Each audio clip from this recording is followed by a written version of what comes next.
Hello, everyone, and welcome. Thank you so much for joining today's webinar, Winter Home Safety, Preparing for a Safe and Cozy Season, presented by Home Instead and hosted by the American Society on Aging. As we all know, winter can bring some real challenges for older adults, everything from icy sidewalks and fall risks to staying warm and navigating bad weather. The good news is that with a little planning and a few simple home adjustments, many of these risks can be reduced. Today, we'll walk through the most common winter hazards, share practical tips you can pass along to families and older adults, and talk about ways to prepare the home and daily routines for the colder months. We'll also give you some helpful resources, including a home safety checklist to support the people you work with or care for. Before we dive in, I'd like to share just a couple of quick notes to help you get the most out of today's session. First, you'll find the continuing education types available for each session listed right on the webinar page. Please take a moment to review those details carefully, and if your accrediting board isn't listed, we recommend checking with them directly to confirm whether one of the available CE types will be accepted. After today's webinar, you can apply for your certificate by clicking the tab above the presentation screen. Be sure to select your certificate type or board, and if you don't have a license number, you can simply enter NA. If you'd like step-by-step instructions, you'll find them under the How to Claim Credit tab. During today's webinar, you'll also see periodic engagement checkpoints. Make sure your pop-up blocker is turned off so you can respond when prompted. Instructions for disabling pop-ups are available under the Reminders tab. If you experience any technical issues, the first thing to try is refreshing your browser. If that doesn't work, just click the Help tab for support. You can also download today's presentation slides from the Materials tab, and we will also have a recording available in your classroom of the session within 48 hours. Finally, we'd love to hear from you. Please use the Q&A tab to submit your questions at any time, and we'll do our best to get to as many as possible during the Q&A portion of today's programming. And now I'm pleased to introduce today's presenter, Ruth Lupa. Ruth is a registered nurse with over 20 years of experience in skilled home health, home care, and post-acute care. She has held leadership roles in nursing, led quality and performance improvement initiatives, and has extensive experience in clinical education and reducing rehospitalizations. Since joining Home Instead in 2020, Ruth has conducted assessments, developed care plans, trained care professionals, and supported families through strong partnerships with providers and community agencies. She also mentors RNs across Minnesota and helps navigate regulatory requirements for multiple franchise locations. In her current role as Business Development Advisor, Ruth blends her clinical backgrounds with community outreach, with a special passion for educating older adults and caregivers on winter safety, home safety, and fall prevention.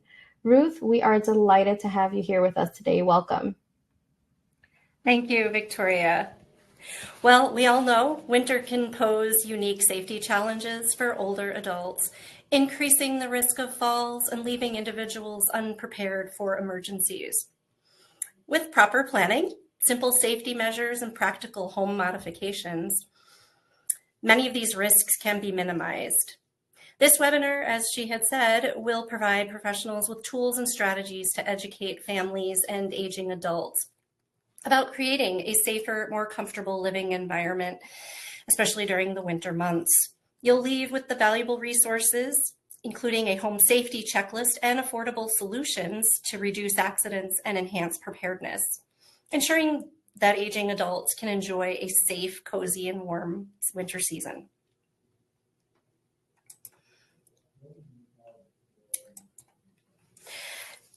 After this course, you will understand the importance of home safety during the winter months. You'll recognize the impact of winter weather on aging adults.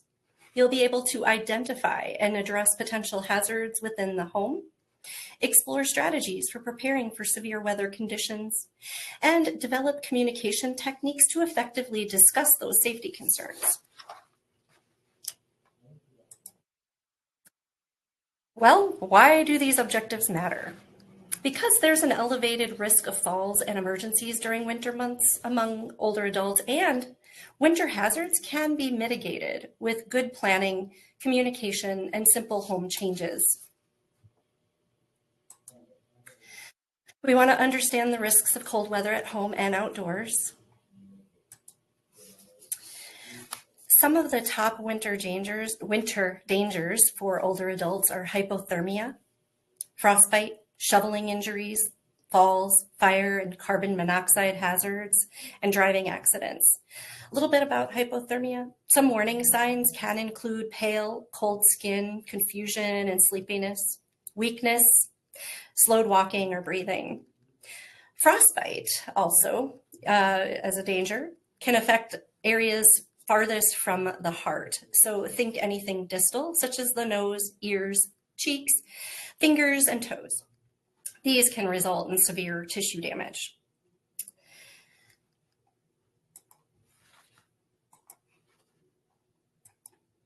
Sorry, it wasn't advancing there. There we go. So here are some interesting fall facts. Over 14 million, or 1 in 4 older adults, report falling each year. That's pretty significant. For fatal falls, the average rate was 9.1% higher in the colder climates, regardless of the season. Freezing rain alerts were associated with an increase in fall injuries, or fall-related injuries. Most typical accidents were outdoors, and in the cold season, it was slipping, and that was at 83%. If you look at the CDC data by month, you can see that colder weather months have slightly higher rates of injury, which correlates to higher levels of falls. I'll leave the slide here for just a moment so you can take a look.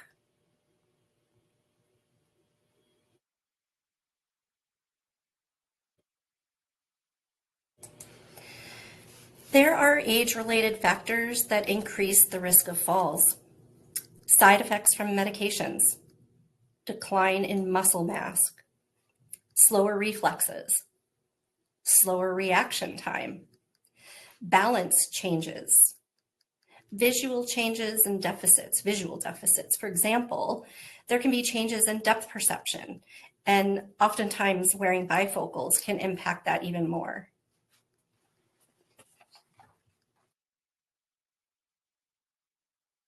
Wintertime is the season of slip and fall dangers because of mainly ice on sidewalks and especially in parking lots. Snow-covered steps and sidewalks are a risk as well. Hazards can also, this is so important, can be hidden under the snow. For example, ice. Wet floors in the home from wet footwear can lead to slips and falls. And we'll talk a little bit more about that in a moment. Cold weather causes decreased activity levels. This reduces outdoor activity, limits exercise, so decreases socialization and mobility, and those things can increase fall risk and contribute to deconditioning, as well as increased risk of isolation. Cold weather health risks: seniors are more vulnerable to hypothermia, frostbite, and may not sense cold as effectively. Transportation challenges like snow, ice, and reduced daylight can make public transportation harder to access. And families may need to explore alternatives, such as ride shares, community shuttles, volunteer driver programs are another idea. Healthcare access. There could be a balance between, or should be a balance between, telehealth and in-person visits. You want to discuss the benefits like convenience, safety from icy roads, and challenges. So those are other considerations like tech literacy and missed physical assessments. Arthritis. With arthritis, cold can really increase stiffness and pain, which leads to decreased mobility. Diabetes can prevent the more normal blood flow, which helps you provide warmth. Vision impairment, such as macular degeneration and cataracts, can make it harder to see the slick sidewalks, or even dimly lit areas can be impacted with those aging eye diseases. Cardiovascular disease, that the cold weather increases strain on the heart. Shoveling snow can pose serious risks as well. Respiratory illnesses. Well, COPD and asthma can worsen with the cold, mainly because of the damp air.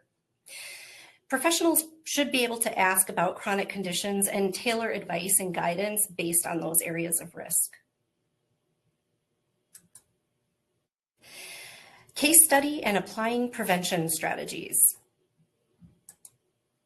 Let's go over this case study together. So Mrs. Johnson, she had a fall on ice. 78-year-old woman, she slipped on icy steps while retrieving the mail. She was wearing only a bathrobe and pajamas and not dressed for the cold, and she had poor traction footwear. This resulted in a fractured hip and a hospital stay. So her risk factors are inadequate clothing, poor footwear, no handrail, and no walkway salt. So the lessons learned here are to dress properly before going outdoors, even if it's just to get the mail and it's not that far away from the main door or whatever door they're leaving. Clear the walkways, and using handrails, have a check-in buddy. Let someone know that you're headed outside, and that will help reduce the risk and allow for faster response time if there is a situation. This grid shows the top winter dangers and why it is a risk. So hypothermia, older adults can have a decreased or absent ability to shiver, and that could be due to various reasons, such as poor circulation, decreased muscle mass, and shivering is a way that the body increases your metabolic rate, which helps warm you up. Frostbite, exposed skin freezes quickly, and older adults, as well as those with poor circulation, are at even greater risk. Shoveling injuries. Overexertion can strain the heart. Shoveling increases the risk of falls, injuries to the back, shoulder, etc., and all leads to pain. That's the overexertion part. Fire and carbon monoxide poisoning. This can happen with improper use of heaters, fireplaces, heating pads, and generators. Driving accidents often occur because of the reduced visibility and icy roads. This grid shows the same top winter dangers, but also what can be done to prevent these hazards. Just going to take a moment for some water here.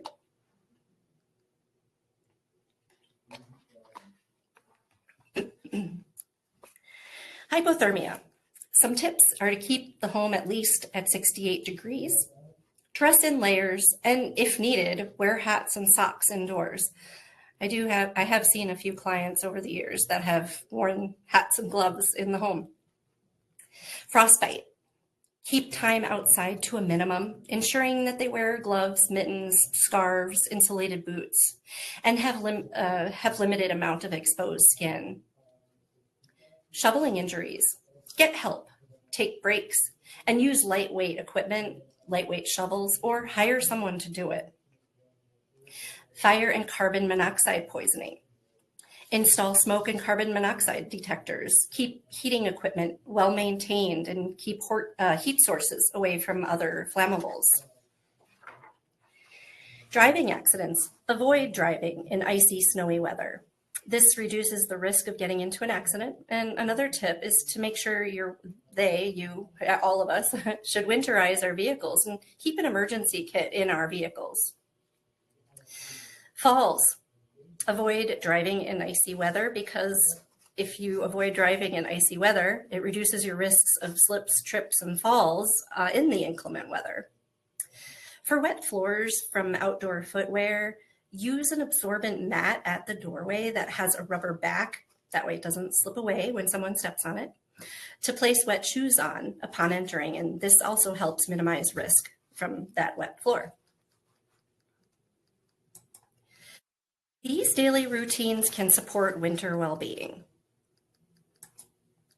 About 20% of cold-related injuries occur indoors.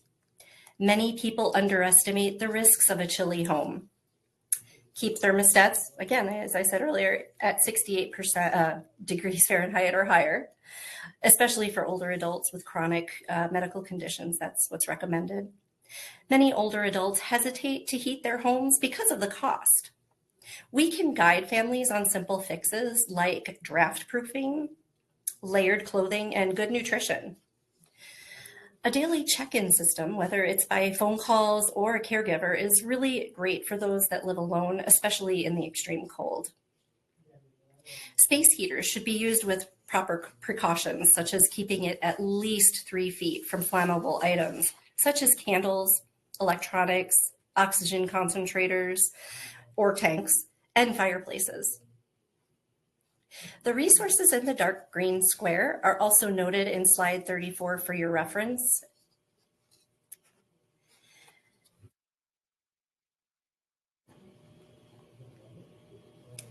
Some safe mobility tips: walk slowly, take short steps, and keep hands available for balance.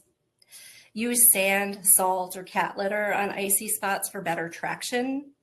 And wearing safe winter footwear is so important. Shoveling and snow removal. Don't exert yourself. Consider hiring help. Ask a neighbor or use a snow removal service. Choose a lightweight shovel. Take frequent breaks and push the snow instead of lifting it. Always keep a fully charged phone in your pocket in case you do slip and fall.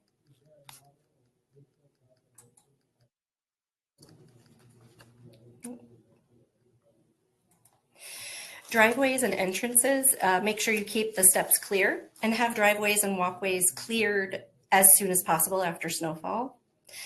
Even when you know more snow is coming, it's better to be able to scoot away and shovel away lighter snow than waiting till it's all done and then shoveling the very heavy wet snow. Adding handrails near steps, ramps for extra support can also be helpful for everyone. Be cautious of possible hidden hazards under the snow, like garden equipment, rocks, or uneven surfaces. And I believe earlier I mentioned about ice can also be hidden under snow.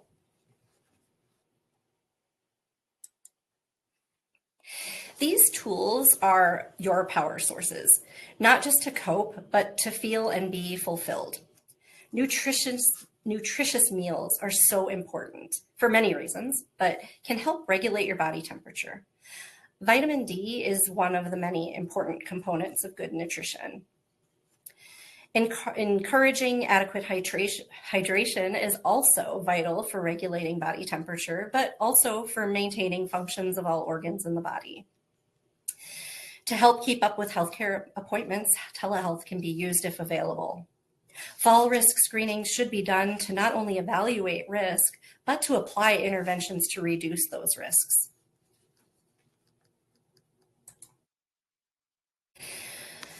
Influenza is not just a bad cold. It can be severe and even life-threatening for older adults, especially those with chronic conditions, including respiratory conditions. And it usually peaks in January. Influenza and pneumonia are the 5th leading cause of death for those 65 and up. Prevention is key. We need to support older adults in scheduling their shots early in the season. Promote general wellness, adequate sleep, balanced diet, hydration, and avoid smoking. Hand hygiene is critical. Teach families and older adults to wash their hands when they're scrubbing with that friction should be at a minimum of 20 seconds, and use hand sanitizer when water and soap are not available. It's important to normalize conversations about prevention strategies with families and the importance of their annual vaccines. Cognitive impairment, such as Alzheimer's or other dementia, adds unique challenges in the winter. The combination of reduced daylight, seasonal mood changes, and disorientation can really amplify confusion. Wandering is especially dangerous in cold weather. Even a brief time outdoors without proper clothing or footwear can lead to hypothermia. Professionals should educate caregivers on installing door alarms or GPS tracking tools for wandering safety. Laying out weather-appropriate clothing and assist with dressing. Another tip is to leave it near the door so that they can easily access it, and it's kind of there as a reminder for them to place it on before they walk out the door. Monitoring heating devices to prevent burns, fires, or carbon monoxide poisoning. Having an emergency plan in case the individual becomes lost or the power goes out. I'm going to bring up communication. I mean, we all know how important that is, but caregivers may need gentle, repetitive reminders and visual cues to keep older adults safe. Being prepared and planning for safety ahead of time gives everyone peace of mind.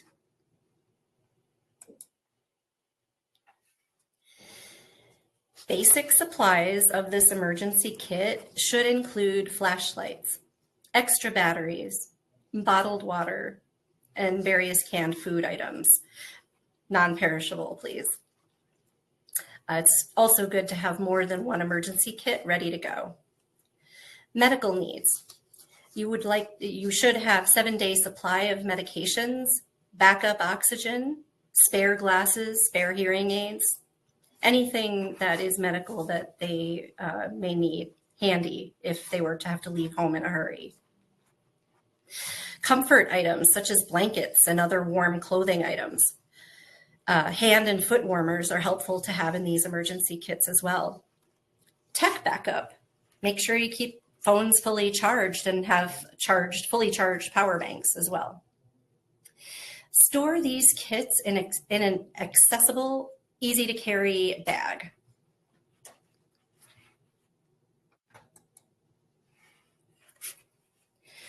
Fire and carbon monoxide safety is often forgotten, and some things that we can do and encourage others to do is to install smoke and carbon monoxide detectors on every level of the home. It's essential to have working smoke and carbon monoxide detectors on every floor. These are the first line of defense in detecting early danger. Many fire departments offer free screenings and free safety checks as well. So please make sure you're hitting up your local fire departments for helping your seniors get the updated safe detectors in their home. The Red Cross can often assist as well. They can also assist in installing them and getting them at low or no cost. There's a lot of free programs between those two departments. You want to test alarms at least monthly and replace batteries twice a year. Don't wait till the little beep. Actually, it's not a little beep, it's a loud beep. Don't wait till that beep comes on, because yes, that's annoying, and also because you want to replace the batteries before that beep happens. Simple tests to ensure that they're functioning at least monthly is what they're recommending. Replace batteries every 6 months, which goes back to that twice a year. Keeps them reliable, and it's an easy routine. Basically, can do it at daylight savings time, and the other one, can't think of what it's called, but those 2 times a year when we're changing the clocks, those are good reminders to changing the batteries. Keep space heaters, again, at least 3 feet from flammable items. Space heaters are a major risk when placed too close to furniture, curtains, or bedding. Keep at a 3 feet safety zone all around, and this can prevent accidental fires. Never use ovens for heating. Ovens are not designed to heat living spaces and can create fire hazards and carbon monoxide risks. Always use proper heating equipment. That's actually how my husband knows when it's time to turn the heat on, when I start using the oven. And well, now we know that's not safe. Ensure fireplaces and chimneys are inspected at least annually. Annual chimney and fireplace inspections help prevent buildup and blockages that can cause fires or carbon monoxide leaks. Have a fire escape plan and practice it. Knowing how to get out quickly and practicing it saves lives. Make sure every household member knows the plan and where to meet outside. And make sure that it's a safe and warm area.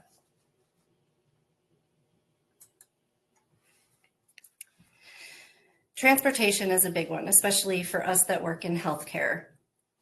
But for our seniors and their loved ones, they should avoid icy or blizzard conditions. And if the weather's dangerous, delay travel whenever possible to reduce that risk. Winterize the vehicle. For example, making sure tires are inflated properly and at the right PSI, that the wipers are adapted for winter and work well, that the fluids are full in all the compartments, and that the emergency kit is ready for winter conditions. Keep the gas tank at least half full. This helps prevent fuel line freezes and also ensures you have enough fuel in case of an emergency or a delay. Arrange alternative transportation. Use caregiver rides, ride-share services, or volunteer programs when driving is not safe. And share travel plans. They should let their family or their caregivers know when the route that they're taking, and the expected time of arrival for safety.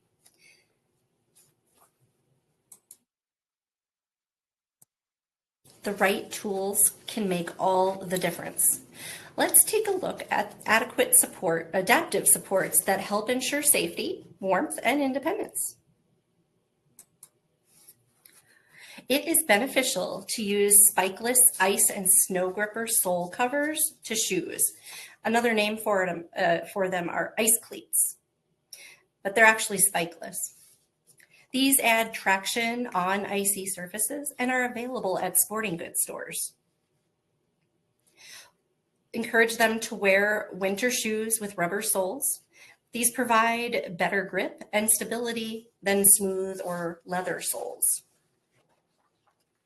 Wear socks with rubber grips. This is related to indoors.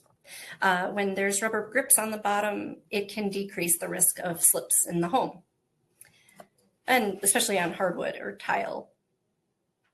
Wearing boots with Velcro or zippers are absolutely wonderful for those with limited hand dexterity or pain-related issues in their hands. Some of the adaptive advice for devices are adding a spiked ice gripper it's an ice gripper tip, and you can add it to the bottom of the canes. This ensures or enables secure footing by penetrating ice, and you can find them online. Adding fleece or other insulated grip covers to walkers can help keep the handles more comfy and warm. You may encourage them to use their walkers more often. Adding walker skis or glide caps can allow for smoother movement outdoors.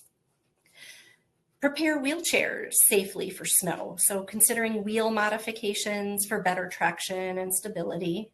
Use winter tires, ice grip attachments, or slightly reduce the air pressure in the wheelchair tires for better grip. Protect batteries on power wheelchairs. The cold drains the power really fast, and fully charge before outings and keep trips short when you're using a power chair. Keep equipment dry. Cover the joystick and controllers and dry chair parts after exposure to the elements outside. Staying warm and visible, like dressing in layers, wearing gloves, use lights and reflective wear, such as a safety flag type of items. It helps to identify someone who may have fallen in the snow or in the dark. Plan ahead. Avoid deep snow. Carry a phone and buddy up when possible, and allow extra time. Trying to get the older adults to follow these guidelines can be a challenge, but communication is very important, and repetition and cues also help. Let's talk about the power of planning ahead and how tapping into family, professionals, and community resources can make care more effective and sustainable. It is important to be aware of potential weather conditions that can impact errands, outings, and appointments, which can lead to having discussions about potential unsafe driving conditions. Keeping on top of those weather conditions is important. They can arrange for someone to do their snow removal, keeping that salt, sand, cat litter, or ice melt on hand. Always having a backup plan for care, such as other family members or a home care agency. Emergency preparedness includes having that emergency kit that we talked about earlier on slide 23. Have that kit ready and have a backup plan for power outage. Talking through possible scenarios like what to do in a snowstorm or if there is a power outage. There is a lot that goes into building a strong support network, but a key first step is assessing whether families are able and or willing to provide that meaningful support. So it's important to identify which family, which neighbors, and what kind of professionals and community groups can take part in being a part of that support team. Care coordination. There are other potential options to support care, such as VA benefits, Medicaid waivers, and local volunteer programs.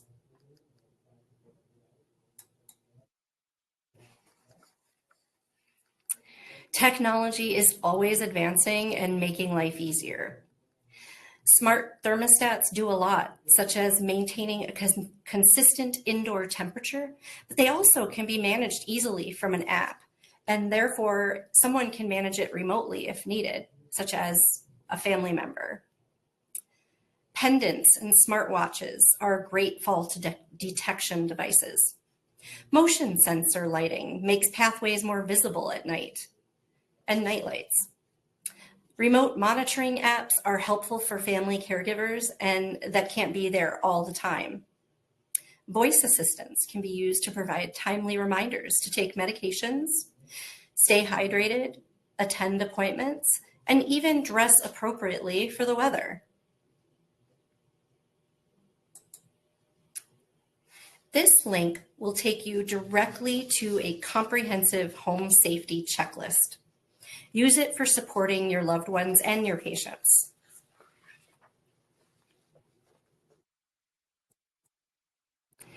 These are great resources that you will have at your fingertips in the PowerPoint slides provided.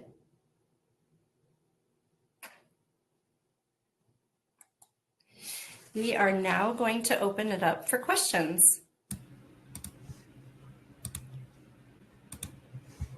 Thank you so much, Ruth. That was a very informative session. I really like that you were able to highlight how those small changes within the home, within the planning, can really make a difference. As a reminder, you can submit your questions at any time.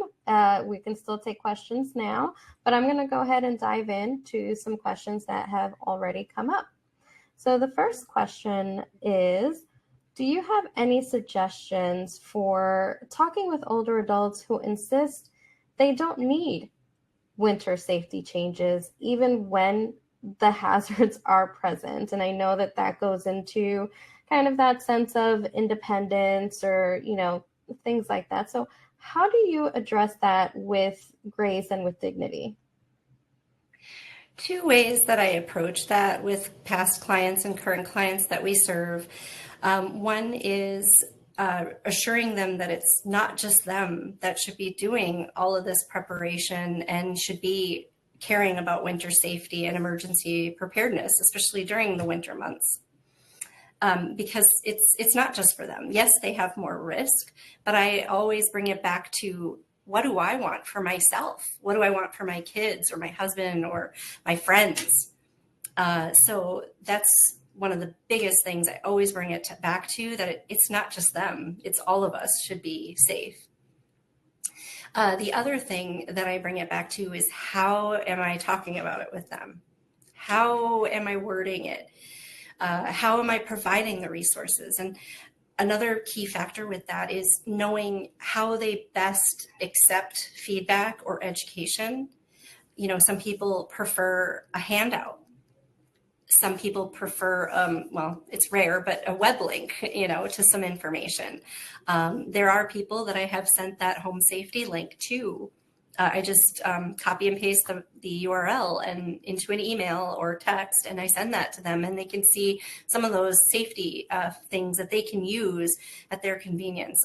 So kind of having all the tools in a various forms, because they may be more accepting of one way versus another. Instead of me, I might blanket cover some safety things that are very important, but I'm going to give them the handout because they prefer to read and reflect, or go online and do some research, or things like that. So I kind of tailor it to each person, but it's all in how you say it.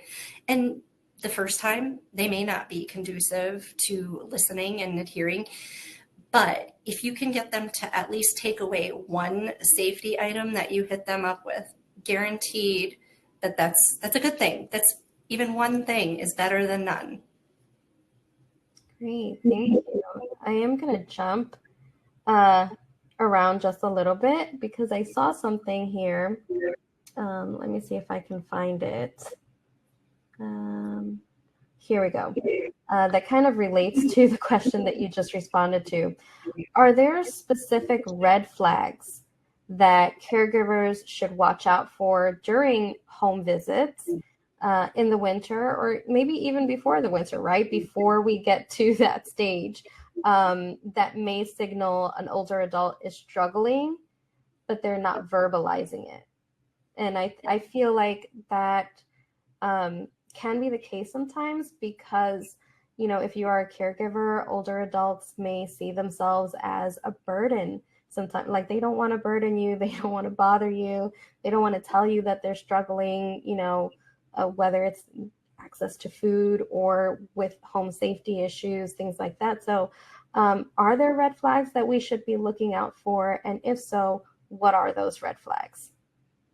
That is a great question. And this can be applied to your own local community, not even just your patients or clients. Just looking at their yard when you drive by. Is their car still covered with snow the day after it finished snowing?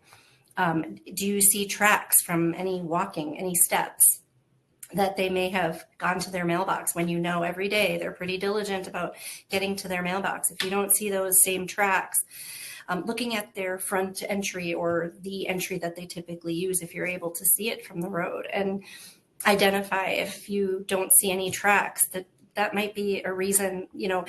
Yes, they may be holding up on purpose because they don't want to be out in the elements, but it's also an opportunity to, there's lots of things you can do, but just jump in and scrape off their car for them and shovel a path, shovel out their driveway, shovel the walkway, sprinkle some salt, help them, because if you know that they're at risk or that they're a senior and have limited ability or mobility, just jump right in and do it. A lot of times you can text them and call them and say, hey, I haven't seen you outside for a while, and letting them know that, you've identified the issue.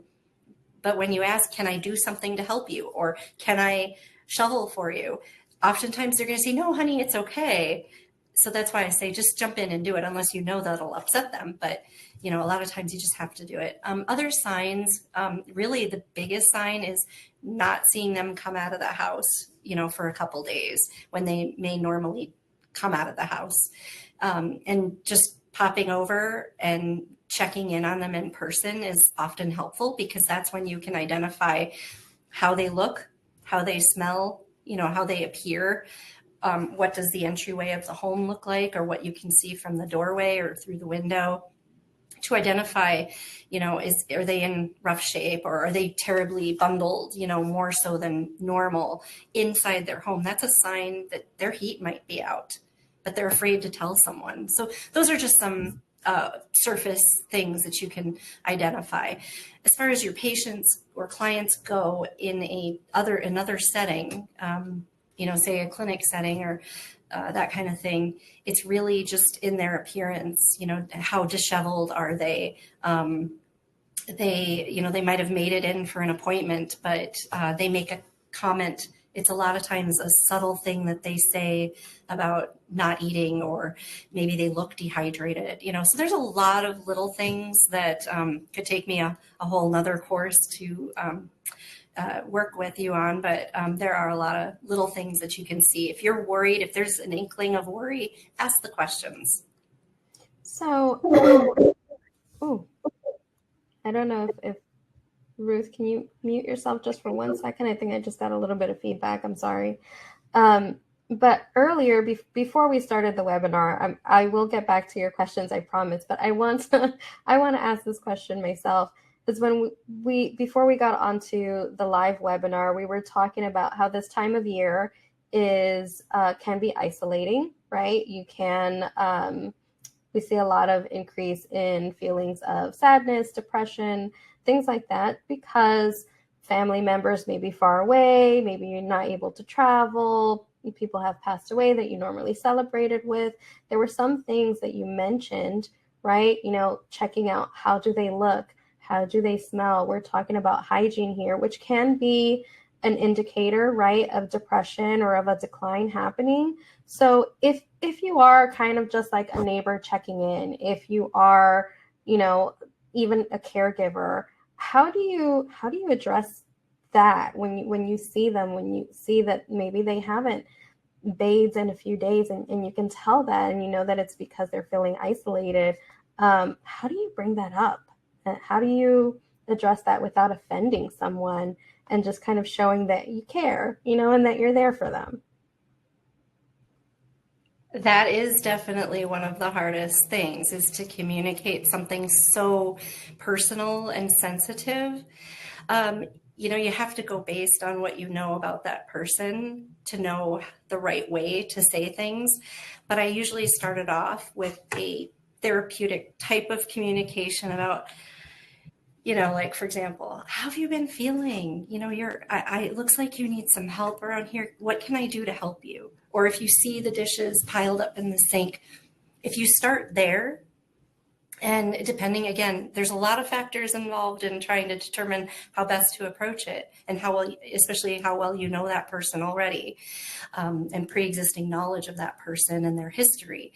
But just jump in and start doing something else, such as tackling that pile of dishes for them, and then bringing it back to, let me make you a meal, and let's talk a little bit about how things have been going, and this crazy weather we've been having, and kind of developing or enhancing that rapport with them so that there's trust. Trust is so crucial in bringing up something so sensitive like personal hygiene. Because eventually, once you have that trust, they're going to be more willing to allow you to help them. And one way is to just not necessarily tell them that there is an odor, but, wow, I'm here. I have another hour to hang out with you. Why don't I help you in the shower? Again, it all depends on that person, how well you know them, that trusting relationship. But you're not coming out and saying necessarily that I smell that you have poor hygiene. Mm-hmm. You be very, very careful in how you bring that up.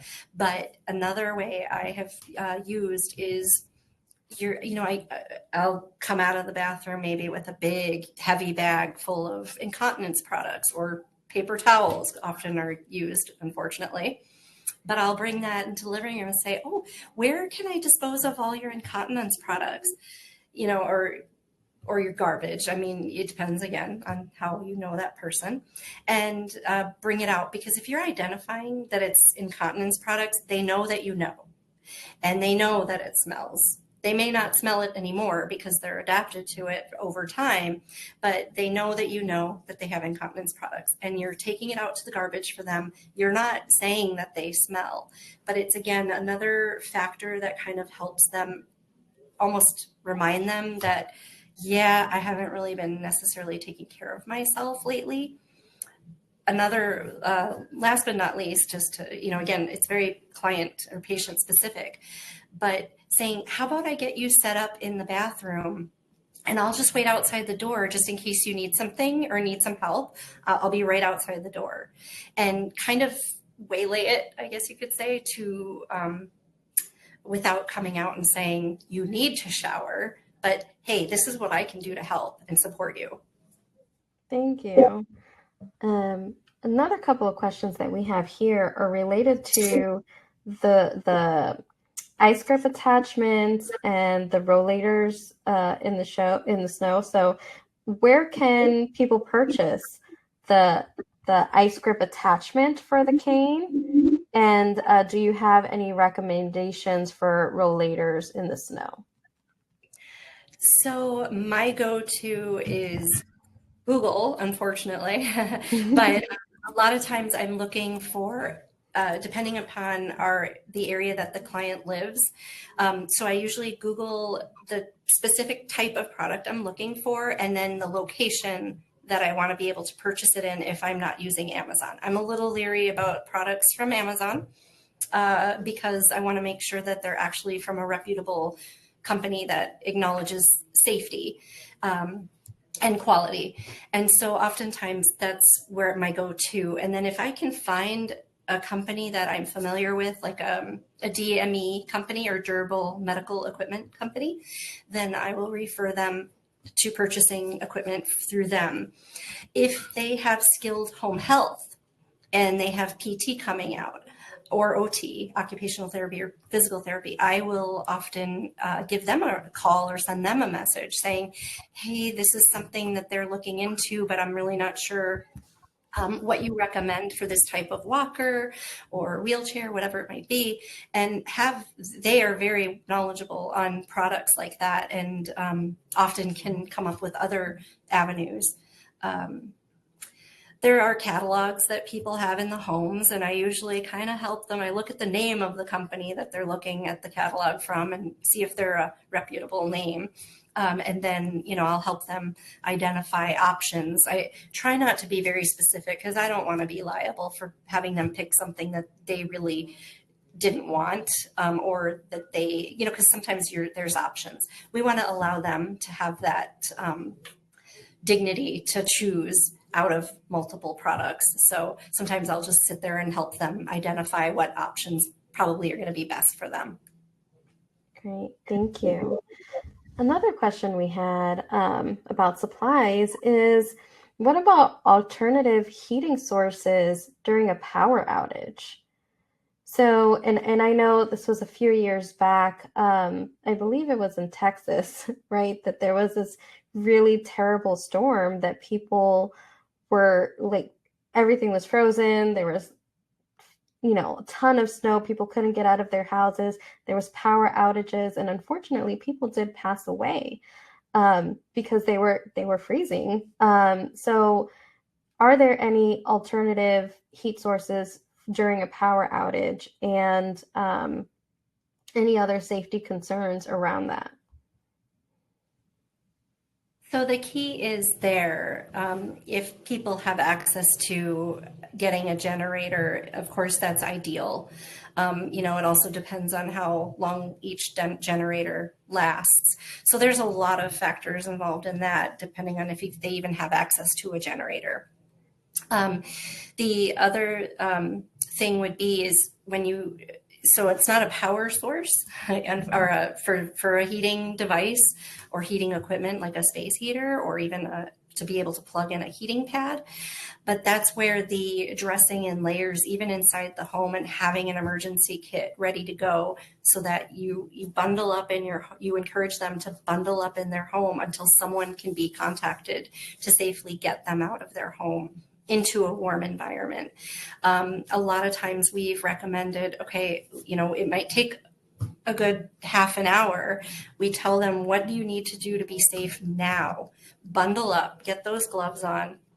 If you have hand warmers, break them open and shake them up and get them ready to put in between your hands or in your shoes or socks. And then you have, a limited amount of time to try to get in contact with a family member, an emergency contact, a neighbor, a friend. It doesn't matter, but someone that's, in the same vicinity of that, as close to them as possible, to be able to get to them and take them out of that powerless environment and get them into get them somewhere that does have power. For example, I know that in the past, people have utilized gas stations or small business or other businesses that might be in the area. And we've even sent caregivers out to take the client to a location where they can have heat. Certainly not with the caregiver in the caregiver's home, but someplace public or safe, that we know is safe in order to get by until either the power comes back on or a family member or friend can, take over from there. Yeah, thank you. This kind of goes along with a question that we had. When severe weather disrupts routine care, like a caregiver being unable to reach the home, what contingency plans should families have in place ahead of time? So I think that kind of goes along with this question, and it's kind of thinking about what are the possibilities ahead of time and what resources or people, going back to the planning ahead, might be available, and having that communication well in advance so that there is a plan in place and we know what we're doing. Because it's not just regular, it's wintertime, there's some snow. There can be severe snowstorms that come in, severe weather that comes in, that can put people in very hazardous situations. So I think kind of thinking about all of the possibilities and then communicating what those plans are with your loved one, with your client, your patient, and with whoever is nearby. Anything that you want to add to that, Ruth? I think. Yes, one thing that I know we do in Home Instead is all of our clients have an emergency plan, and I believe a lot of states may require it, but for a lot of different healthcare settings. But in our emergency plan, that is one of the things that's listed: is what would you do in a power outage? And so, if a client calls us, even if the caregiver is not scheduled to be there, but they call us and say that their power is out, we can reference that document and be like, okay, well, this is what the plan is. Okay, maybe that's not going to work based on being snowed in.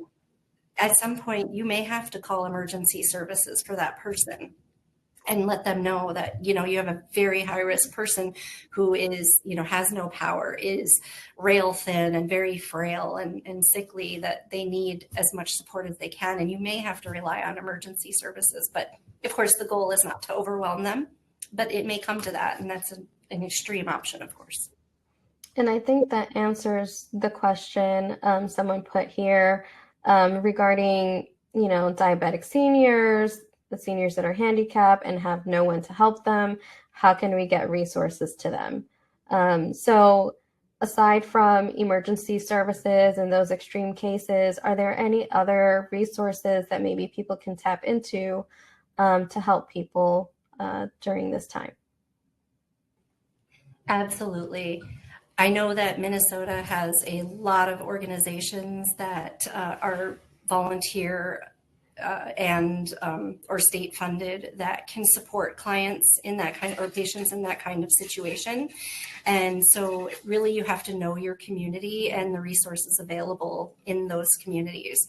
I think the Midwest is very, very adept at having resources such as that, and can definitely support the seniors that don't have anyone. You also, again, want to go back to the VA. If they're a veteran, the VA has a lot of options too. So sometimes it's a matter. It's really boils down to care coordination, oftentimes, and knowing the resources that are available in the communities that you serve. Thank you. I think also, like AAA's, community-based organizations, AmeriCorps programs, AmeriCorps seniors would be able to offer, I think, additional resources or even help planning ahead. Somebody wrote here a comment: using your emergency kit in a power outage and layers, along with crafting additional heat sources like clay pot heaters with larger candle bases that retain heat for a long time, nesting pots that throw the heat. So Thank you for sharing that, and obviously as safely as possible, because when you're using candles, don't want to risk having a fire, but in emergency situations, you got to do what you got to do, right? But thank you so much for that additional information. Um, we also have a question here, and it's interesting because right now I live in Florida, folks. It is 77 degrees outside right now. My thermostat is set at 77, and I still have a blanket over my lap right now. Um, and this question is, how can caregivers differentiate between normal age-related sensitivity to cold and early signs of hypothermia, especially in adults who underreport symptoms? Like, I'm a person who runs cold naturally. There are some people, like I said, that will experience this naturally, whether it's age related or whatever it may be. So how do you differentiate and really recognize those signs of hypothermia? That is a great question. So the best tool that you can utilize is yourself. If you are cold and they don't appear to be appropriately dressed for the temperature, or you don't see that they're shivering, or they're not bringing themselves into their core to try to keep warm, those are signs that they are at higher risk of hypothermia because they're not able to acknowledge that they should be dressing more warmly and doing things to increase the heat in their home, for example. That's a big one, is they don't realize that the temperature is however low it is. And so using yourself to identify, if you're cold, chances are they're at risk. And I mean, of course, if you run cold, that's a little bit different. I run cold too, so I'm always. Oh, accidentally muted, but follow up to that question. A lot of people are long distance caregivers. So if you're not this is not a client or a patient, but a loved one, and you're a long distance caregiver, are there any things that we can look out for? I mean, it's hard when you're not there to really tell if you're cold versus that. So any tips on for long distance caregivers? Absolutely. So remote monitoring and utilizing those technologies are super helpful. The remote use of smart thermostats, because you can look at that thermostat on your app. You could be in Florida and your loved one is in Minnesota, but if you're looking at if you have a smart thermostat, you can have access to see what is the temperature in the home. So that's one option. Secondly, would be video monitoring. A lot of our families have some form of video monitoring in their loved ones' homes, because they're not able to be readily available and they want to be able to identify risk factors. And so if you're noticing that they are bundling up more, it warrants a call to say, hey, I see you're bundled up, or, a lot of them you can talk through the device as well. So those are just some options, but there's a lot.